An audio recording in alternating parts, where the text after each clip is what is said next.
केलेलं आहे. ज्या मिनिटाला तुम्ही रिझर्वेशन बदलता, ज्या मिनिटाला तुम्ही त्या डीपी प्लॅनमध्ये चेंज करता, मुळात तुम्हाला एकदा डीपी प्लॅन झाल्यानंतर इम्प्रूव्हमेंट कमिटीकडे जायला लागतं, कारण ते रिझर्वेशन बदलायचं असतं.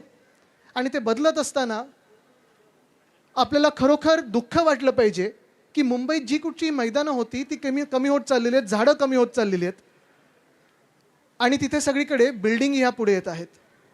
विकास हा झाला पाहिजे, विकास हा झालाच पाहिजे. ज्यांना बिल्डिंग्स पाहिजेत, ज्यांना घरं पाहिजे तिथे घरं मिळाली पाहिजेत, थिएटर असतील, शॉपिंग मॉल असतील, जे जे आहे तिथे झालं पाहिजे. पण जी काही छोटी मैदानं आमच्या हातात आहेत, उदाहरण म्हणजे हे नेव्हिल डिसोजाचा प्लॉट जो आहे, इथे बँड्रामधून किती लोक आलेत, जरा हात वरती करा. ALMsनी हात वरती करा. I see a lot of ALM members here. I'm sure you have played here before. This was an open space. All of this was open here. You know the original size of this ground? Does anyone know the original size of this ground? This whole plot?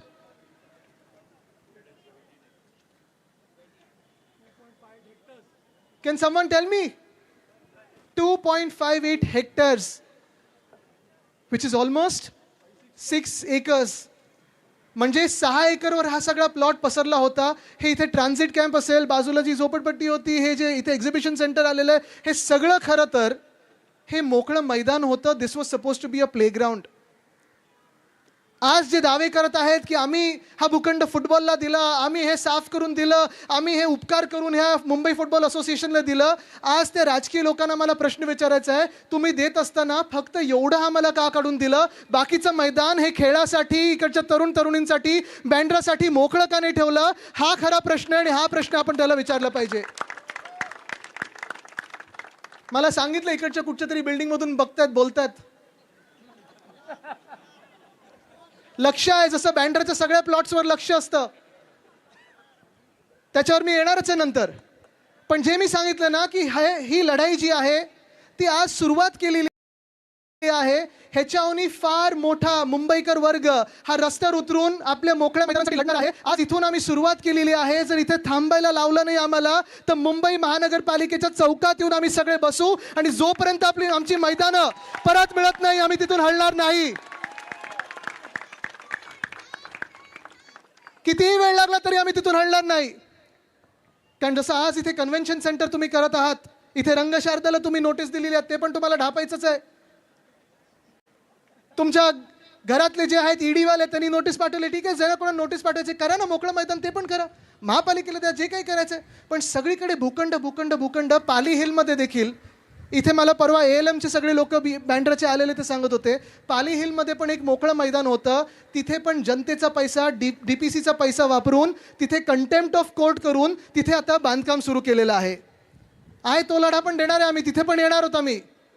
विंग्सच्या बाजूला इथे भूखंड घेतलेला आहे. हा विंग्सचा पण भूखंड हा फक्त मॅनेजमेंट आणि सिक्युरिटीसाठी दिला होता. विंग्समध्ये किती लोक जातात तिथे खेळायला? पैसे द्यायला लागतात ना. किती द्यायला लागतात?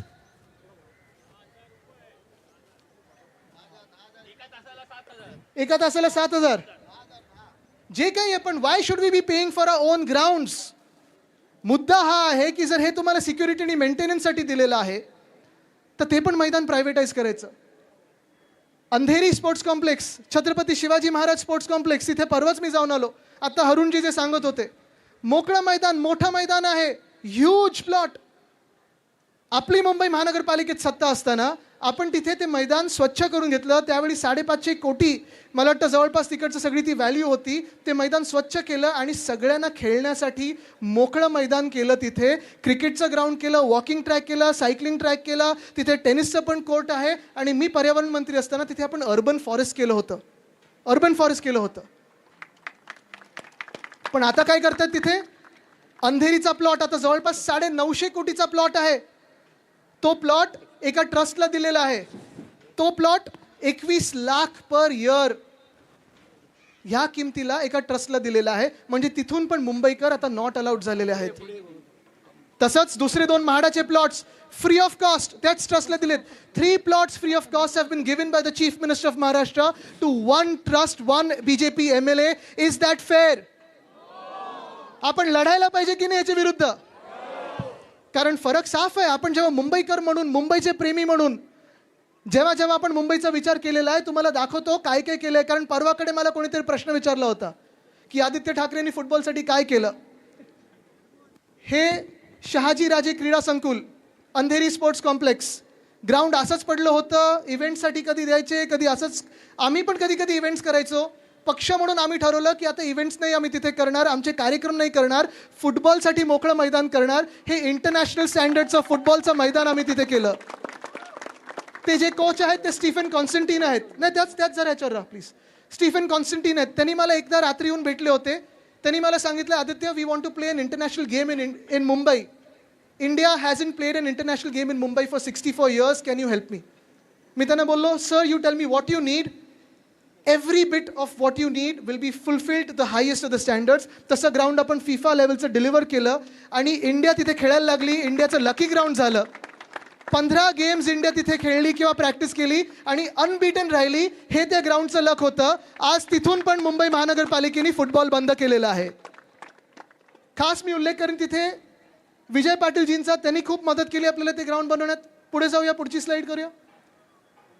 हेच मुंबई फुटबॉल अरेना. तिथे आपण युवा प्रेसिडेंट्स लीग असेल वगैरे सगळे तिथे घ्यायचो.